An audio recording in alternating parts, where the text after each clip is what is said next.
আমরা পাড়া গ্রামে ঝাড়খণ্ডের মানুষ অনেক সময় ইয়ারকি ঠাট্টা করতে করতে না জানার কারণে আমার স্ত্রীদের সঙ্গে কিছু ভাষা ব্যবহার করি।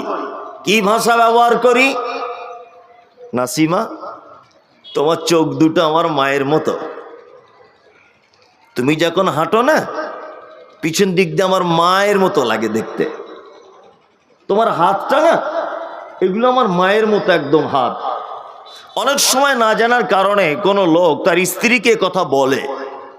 আচ্ছা বলুন তো, স্ত্রীর কোনো অঙ্গ প্রত্যঙ্গ যদি মায়ের সাথে কেউ যদি তুলনা করে, এটা পাপ হবে কি হবে না? হবে। কারা কারা বলছেন হবে? ঘুমাচ্ছেন কি? দিকে হাত তুলুন দেখবেন। জানা আছে? জানা থাকলে বলুন। জানা নেই, জানা নেই। শুনুন, আপনি যদি আপনার স্ত্রীকে বলেন তোমার হাতটা আমার মায়ের মতো, তোমার মুখটা আমার মায়ের মতো, তোমার চোখটা আমার মায়ের মতো, তুমি চললে আমার মায়ের মতো লাগে, তোমার চোখ দুটো আমার মায়ের মতো, এই কথাটা কত বড় ভারী পাপ। এই পাপের জরিমানা শুনলে বুঝতে পারা যাবে এটা কত ভারী পাপ। আল্লাহ তাআলা বলছেন ফাতাহরিরু রাকাবাতিন মিন ক্বাবলি আন ইয়াতামাসসা। কেউ যদি তার স্ত্রীর কোন অঙ্গ প্রত্যঙ্গ তার মায়ের সাথে যদি তুলনা করে, একটা গোলাম নিজের টাকাতে কিনে আজাদ না করা পর্যন্ত মিন ক্বাবলি আন ইয়াতামাসসা, তার স্ত্রী গায়ে টাচ করতে পারবে না। কি বললাম বুঝলেন? মৌলভী সাহেব, গোলাম আজাদ করার যে টাকা নাই, তাহলে কি করব?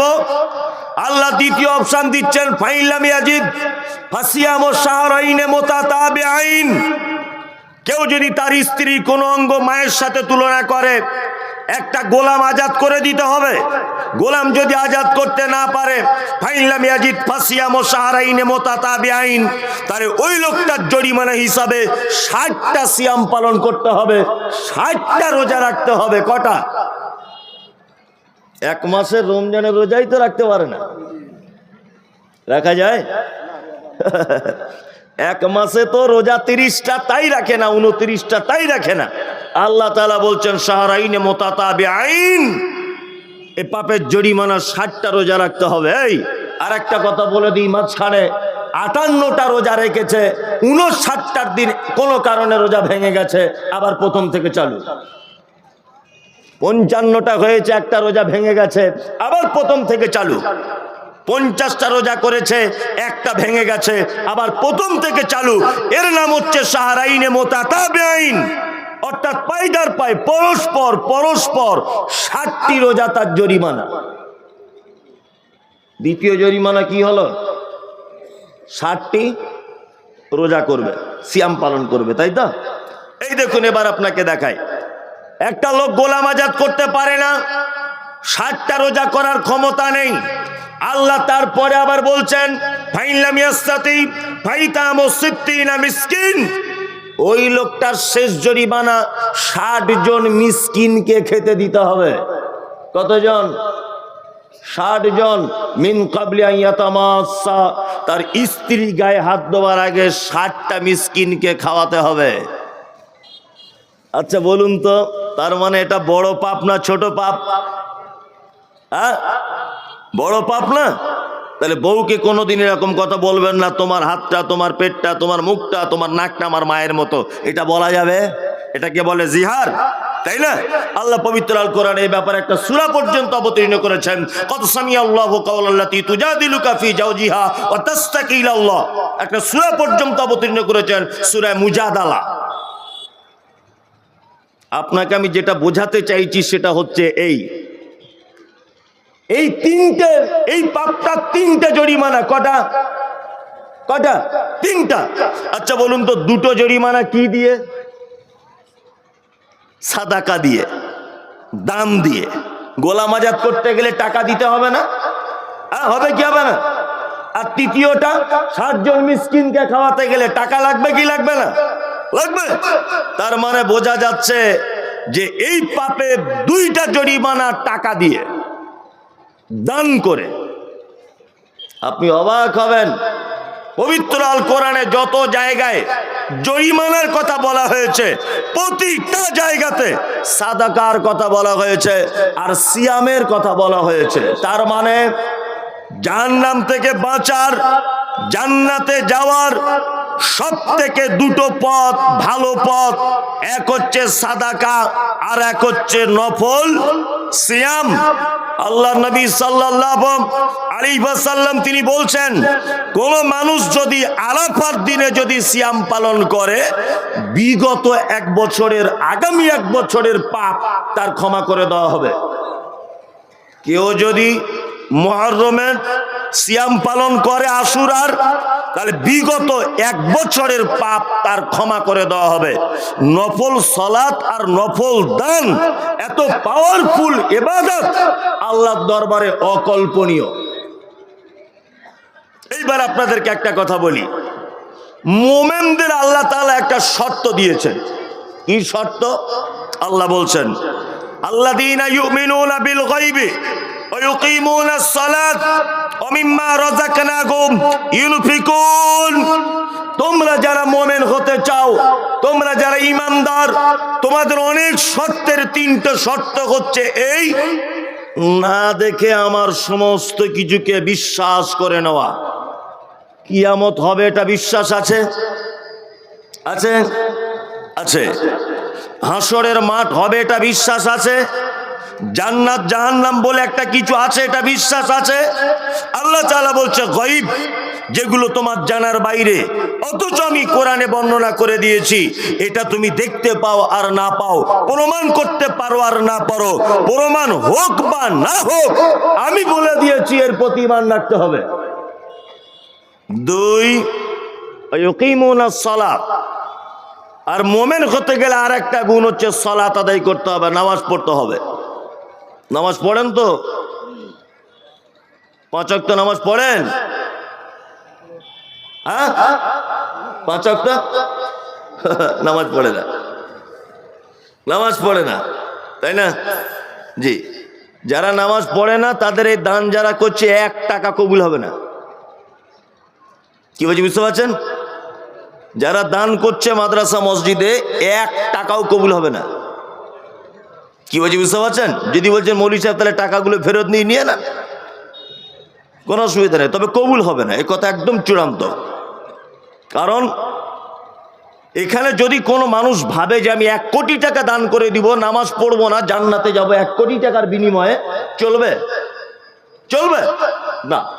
কিছু কিছু জিনিসের কিছু কিছু শর্ত থাকে, থাকে না? থাকে। যেমন আমার ছেলে একদিন হঠাৎ করে বলছে, আব্বু আমি মিলিটারির চাকরি করব, আমি মিলিটারি হব। বললাম মিলিটারি হতে গেলে তো তোর অনেক পরীক্ষা লাগবে। তো যা পরীক্ষা দেব।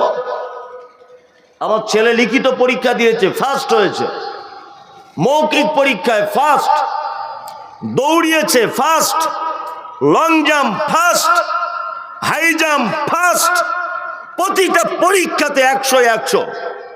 আমার বেটা একদিন আদর করে গলা ধরে বলছে, আব্বু সব পরীক্ষাতে আমি 100-100 পেয়েছি, আর একটা পরীক্ষা বাকি, এইটা যদি হয়ে যায় তাহলে আমার চাকরি বাঁধা। কি পরীক্ষা? বলছে আজকে সবার সামনে ফিতে দিয়ে মাপা হবে আমার সাইজটা কতটা।